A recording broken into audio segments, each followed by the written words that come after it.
guys, and welcome back to my YouTube channel.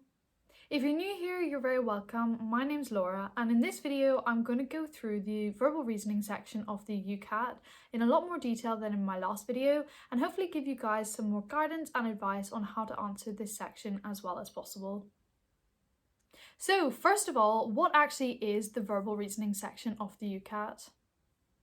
So this section is the first section that you'll sit when you start your UCAT test.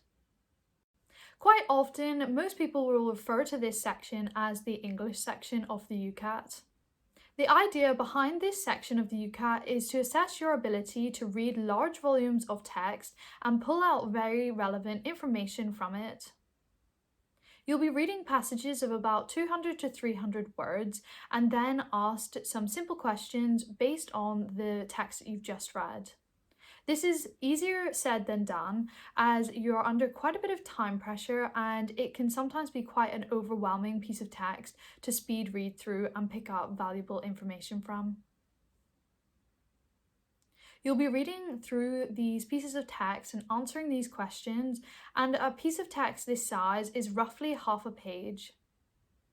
This section is usually considered the most time-pressured section of the UCAT, as you're asked to answer all the questions within 21 minutes. In this time of 21 minutes, you'll have to read through 11 passages and answer 4 questions per passage, so that means that you'll actually have about 44 verbal reasoning questions to answer in total. So if you break that down into timings per question, you'll work out that it's roughly about 30 seconds per question that you have to answer. By following some of these simple tips that I'll give you in this video, it will alleviate some of the pressure that you'll feel as the time starts ticking down and you realise that you're not able to answer all of the questions that you thought you were. Don't worry about it, I've been there and I managed to do okay in this section. It was hard at the beginning and definitely was something that I had to work at, as my reading ability was quite slow in comparison to what you need to be able to answer this section well. There are 2 types of questions in the verbal reasoning section, and I'll just go over them now quickly with you. So the first one is the true, false, and can't tell questions.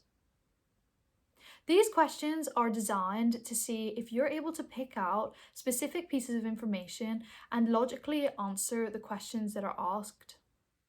A true, false, and can't tell answer can be quite tricky to spot, as you'll have a lot of conflicting pieces of text to try and negotiate.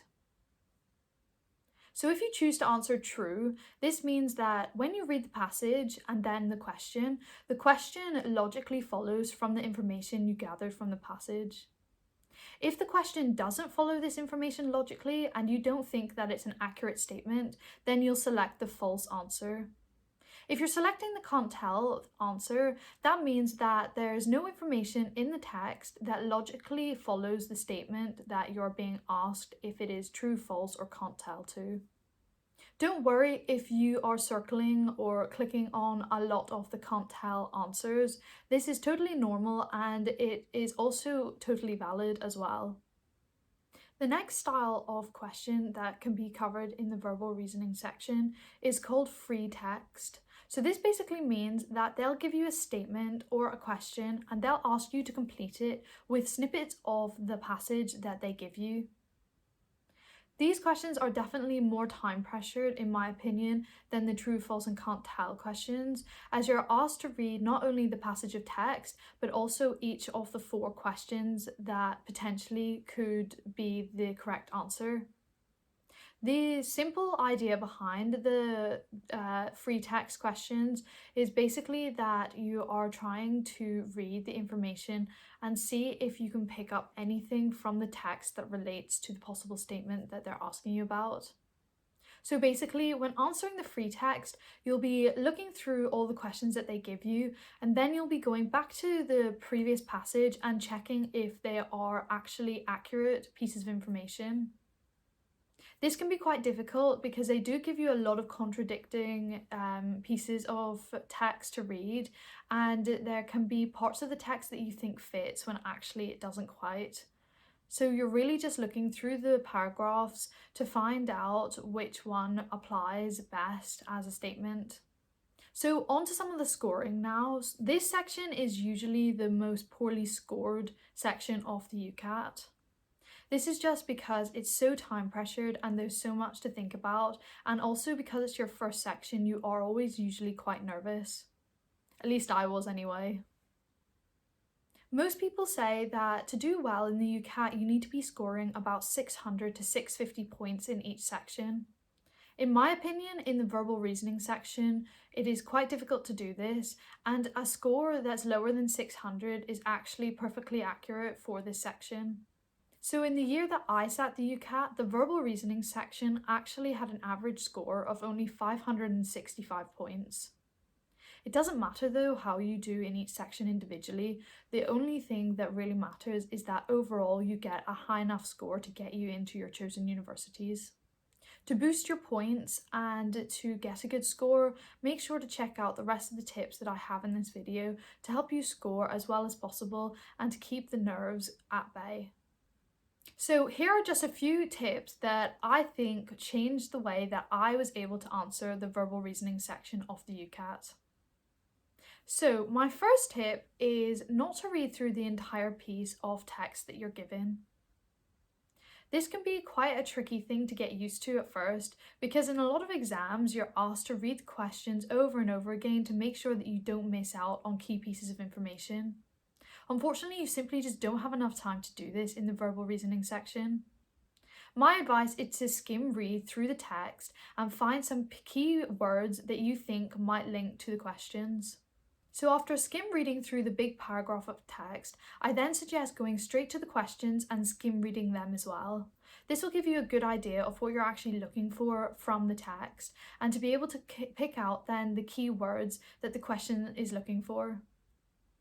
I then suggest going through the text to find the key points that the question is asking about and then reading about 2 to 3 lines either side of this to make sure that you can get a bit of context as to what the question and the paragraph of text is about. My second tip is to use your time as wisely as possible, and in the questions that are true, false and can't tell, don't waste a lot of time looking through the text. Simply look at the questions and try and find that key piece of information that you're looking for, because these are usually the quickest to answer and will gain you a lot of marks if you're able to do these in a good amount of time. Saving valuable seconds by doing the true, false and can't tell questions as quickly and as effectively as possible will definitely add up when you come to the free text or longer pieces of text to read through. So another of my tips is to read the question carefully. This doesn't mean that you have to spend a lot of time reading it, but definitely check the wording of the question. In some of the ones that I came across, there'd be statements such as, is this information true? And you would simply just go through the paragraph and find out if it was true or not. But there's other questions like, is this statement not true? And these words that if you miss is just such a bummer because you're doing all the work and you're not getting the marks. So make sure to read the question as carefully and effectively as possible. So some more general tips for the UCAT entirely would be, do not focus on just using books for your revision for this. From my personal experience, I spent too long looking at books with questions in them for the UCAT. Unfortunately, this doesn't give you a true representation of what the test will actually be like, as it's all multiple choice and done online. So my advice is to try and use resources that are mimicking the actual test environment rather than looking through books. So another of my tips would be, don't get too stressed out and focused on one individual question. All the questions on the UCAT are worth the same number of marks, so in the verbal reasoning section, do not worry if you cannot answer one of the questions. Simply guess it, then flag it up with the little icon at the bottom of your screen, and then move on to your next question. Wasting valuable seconds on a question that you don't have a clue what it's asking about is not going to help you in this section. If you have time at the end of the verbal reasoning section, then you can just go through all of the ones that you flagged, and then you can see if you can answer them better, knowing that there's a little less pressure on you. So I kind of alluded to this already, but I think the biggest tip is to practice your skim reading. For me, whenever I began the UCAT, I was definitely not a quick and confident skim reader. I could read through a passage of text, but it would take me far too long and then pick out information from it. Unfortunately, that's not good enough for the verbal reasoning section. You need to be able to think quickly and read quickly. So by practicing some skim reading, like simply reading some of your maybe exam work or your revision guides or some newspaper article or even something off Instagram or Facebook as quickly as you can, and then seeing if you actually were able to pick out some valuable information from it, is a great way of just naturally increasing your ability to skim read effectively. Skim reading doesn't just mean to read something as fast as possible, it's to make sure that you're able to effectively pull out the information that you'll need in a question. So definitely a big point for me would be practice your skim reading. It can be for a matter of minutes each day, but it really does make a difference overall. So another point I'd like to add would be to practice your timings. So by using the computer software rather than books, like I've said before, it gives you a better idea of how even using keyboard shortcuts and things can really affect timing, and valuable seconds can be lost. If you're struggling with using online versions of the UCAT, make sure to check out my other videos as I go into a bit more detail about keyboard shortcuts and how to not waste time on the UCAT. With this section being so under pressure with time, it is a good idea to have a bit of a rough estimate of how long you should be spending on each question. So as I've said before, this is definitely one of the most time pressured sections of the UCAT, and it can really sort of wear you down if you're not able to stick to the timings that has been set out. Don't be too religious about sticking to timings. Definitely having a rough guideline of when you should be moving on to the next question is vital, but by constantly checking the clock and panicking yourself with the counting down of the seconds, it actually wastes more time because you're not focused on what the question is asking. People that work to exact seconds, it can work for them, but for me personally, it didn't help knowing that the clock was ticking down and I was just stressing more and more to try and find an answer. So definitely practicing online using the UCAT software and getting used to the feel of how the online version works is a key point, but don't get too hung up about timings to begin with. That will come naturally as you progress with each section of the UCAT. Another tip, and one which I was not aware of before going into my UCAT, was that they will provide noise cancelling headphones. Unfortunately, I didn't actually use these noise cancelling headphones and did regret it once I realised how much noise everyone around you really makes.